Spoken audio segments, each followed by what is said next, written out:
Ano natin. Ayan, hindi pa nga na-pack. Pero ayan yung mesa. Ayan, bago pa siya, no? Pero makalat na. So, ayan siya, guys. Yung itsura niya, 4-seaters. And, refrigerator yan. So, ang gagawin namin, yung refrigerator, tinransfer namin doon sa loob. Namili ako ng ito, mga isda. Kasi ilalagay ko nga dyan. Ito. Kaya mas better ito. And,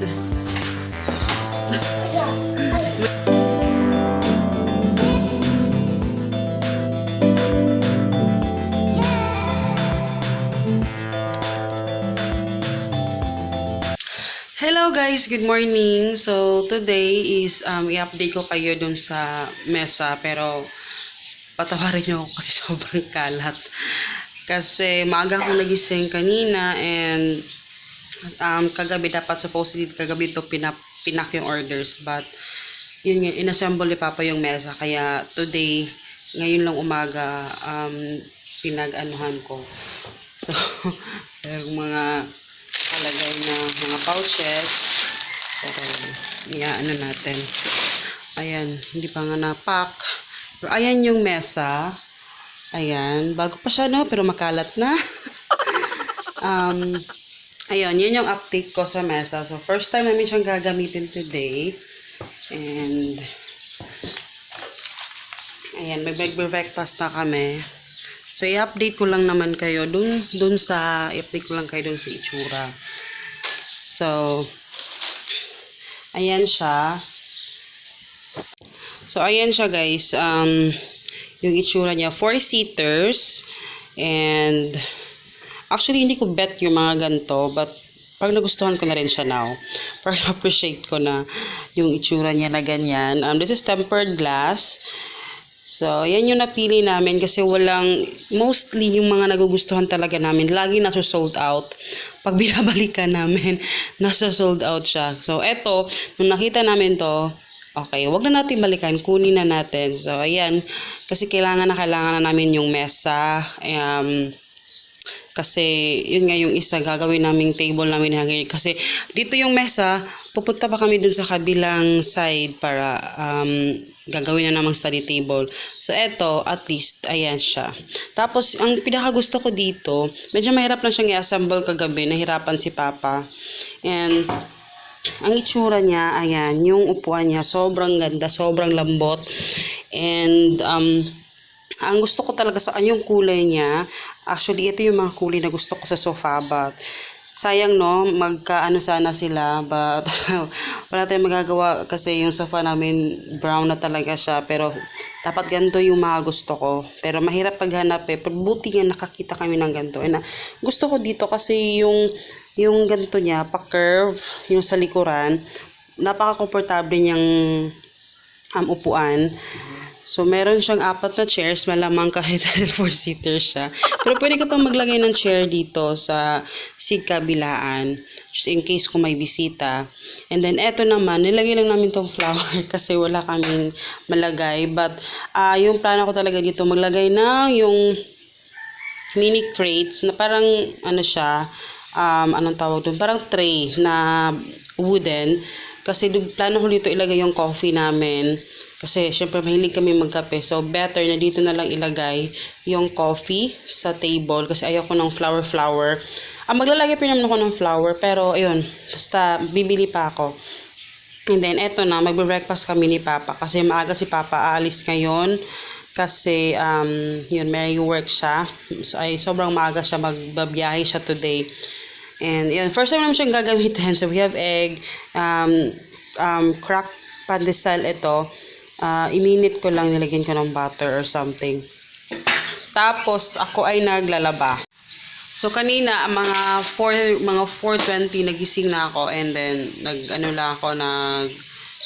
ng konti kasi siya kakain siya ng kanin today. At saka, syempre, baon din ni Papa. So, habang nagkukuha ako ng mga orders, and then habang naglalaba din ako kasi ang dami naming labahin. Si Hagi nagrereklamo na kasi wala na siyang shorts.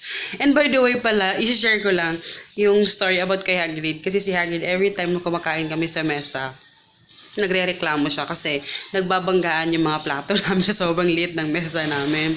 So nagrereklamo siya paano daw siya kakain kasi nahuhulog daw yung plato niya. So today sabi ko sa kanya kagabi, oh ayan, hindi ka na magrereklamo kasi maluwag na yung table. Diba? Sobrang luwag na. And in fairness sa 4-seaters, malaki na siya. Malaki na talaga siya. Hindi ko in-expect na malaki pala. Kasi pag sabi ko baka malaki lang dito sa mall pagdating dun sa bahay, baka kainin siya ng ano, diba? Baka liliit. Pero malaki pala. Ayan, yung kabuuan ng ano niya. So ayun lang yung update ko guys sa table namin. And so far sobrang contented ako dun sa ano niya, itsura niya. Actually hindi ko talaga bet itong mga gandong table, but yun, gusto ko na siya. So, ayan, mag-umagahan na tayo guys kasi alis na din si Papa. So, salamat sa panonood and leave comment down below kung ano yung palagay niyo sa table namin, kung okay ba or may experiences ba kayo sa mga ganitong table. Para at least alam namin kung ano yung maiiwasan sa mga ganitong table na tempered glass. So, ayun. Hi guys. Si Hagrid kasi tulog pa. Kaya mamaya pa yan mag-breakfast. Hello guys! Good afternoon. Anong oras na? Ngayon ako nakapag-vlog kasi nabisi ako kanina kami ni Hagrid mag-study. Ayan, maliwanag ang buhay. And today, 4 o'clock na. Off muna kita dong ha. So today is ang oras ay 4 o'clock na. Kailan ako nakapag-vlog. Pero, buti nga maga kami nakauwi eh. Open ko muna tong door window. So, ayan. Tapos sa inyo, marami kasi nga hindi ko pa na-upload yung video nung, ang tawag dito, dito sa aming table. So, marami pinag-comment dun kasi nag-post ako ng mga picture, sabi, bago daw yung mesa, hindi ko naman sinabi, pero, ayun, nakikita niyo yun sa upload ko. Hi! And then kanina, nakita niyo ba to? Dito na part na to, di ba, refrigerator yan.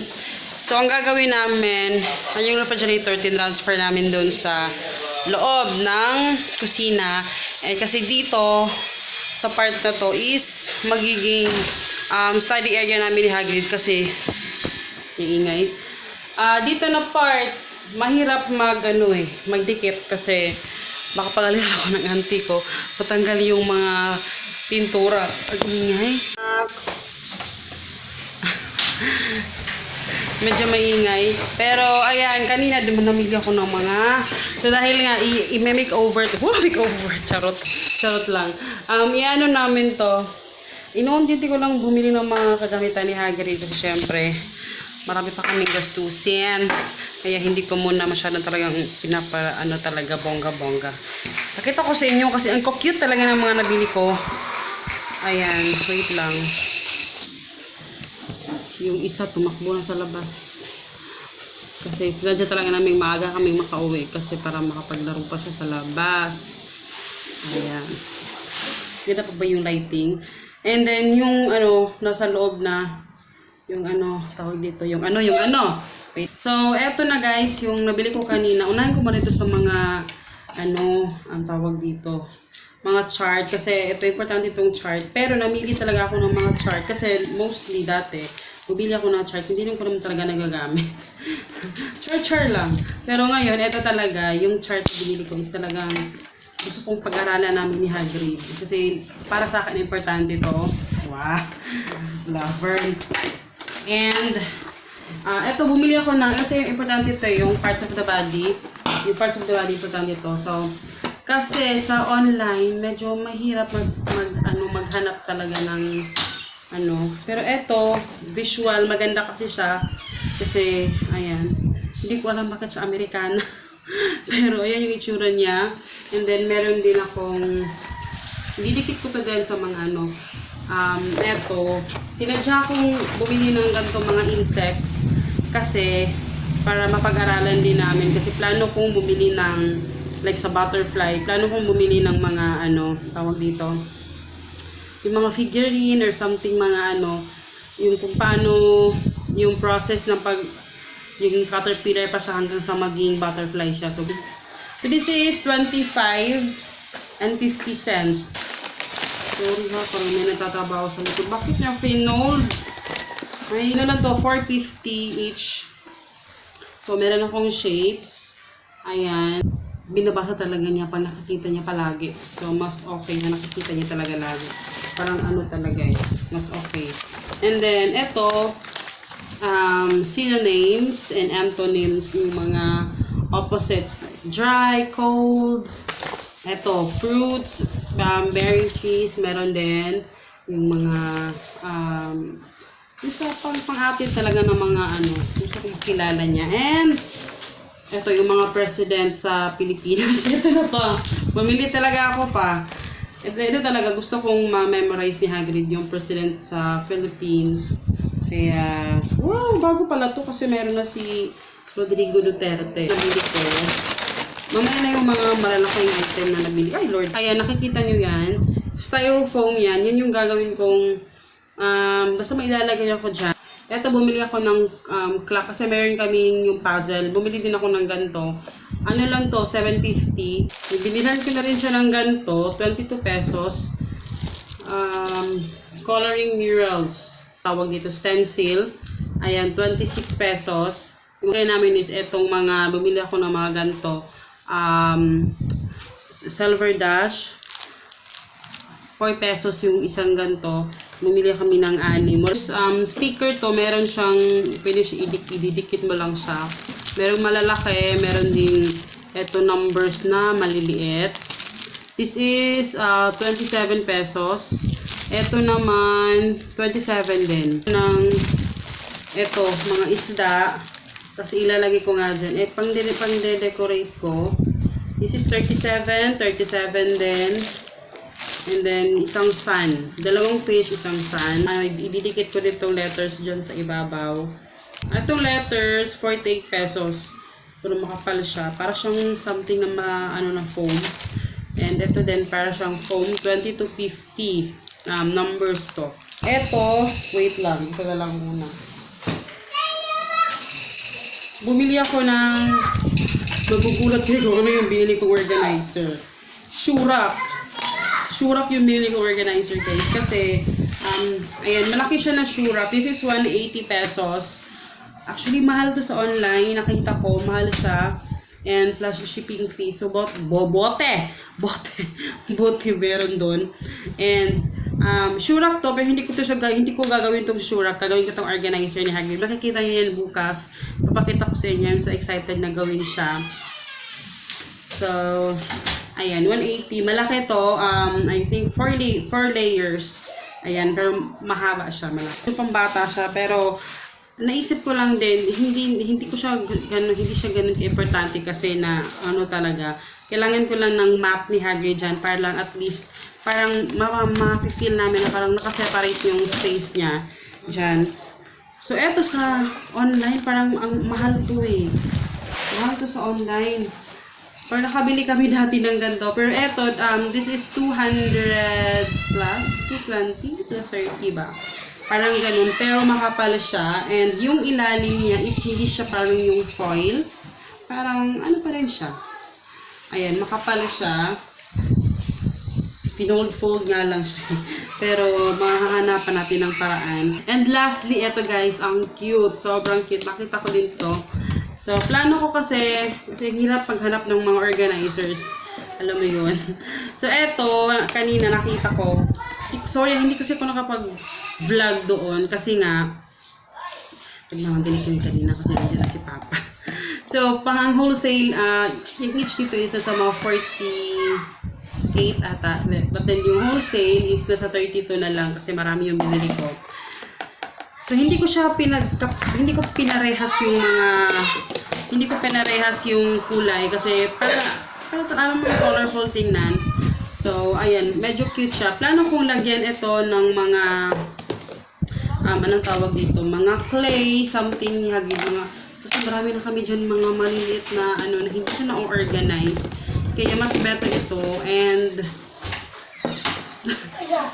meron ding transparent kasi siya. Kaya maganda siya. And sobrang sakto lang talaga yung size niya. So, pakita ko sa inyo. Ay, iba na yung kulay niya. Dapat orange na yung pakit. Kung paano ko siya i-arrange yung mga organizers, I mean yung mga gamit ni Hagrid. Dito ko i-arrange. 6 lang yung binili ko, 6 na piraso. Pero titingnan ko kung mayroon ako mailalagay. Pero, ayun. Yun yung gagamitan ko dito. Sobrang cute talaga. So, bukas, abangan nyo. Papakita ko sa inyo. Excited na akong gawin siya. Pero, kung gagawin ko man siya ngayong gabi, at least napakita ko sa inyo yung tour. Ito-tour ko na lang kayo. Pag pakita ko sa inyo bukas. Okay? So, yun lang yung nabili namin. And, ayun. Update sa aming table. Sobrang happy kami sa table. Happy ka pa? Of course. Ha? Of course. Of course. Sobrang happy sa table. Dito na kami nagsa-study ni Hagrid eh. Dito na kami nagsa-study kasi sobrang maluwag siya for us and sobrang contented na ako sa ganitong table. So, ayan. Yun yung itsura ha. Yun yung before.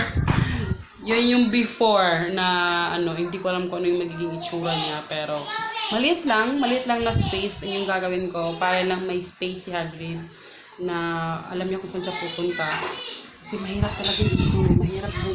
Mahirap dyan kasi pagpagalitan ako ng auntie ko. So, yun. So, ayun.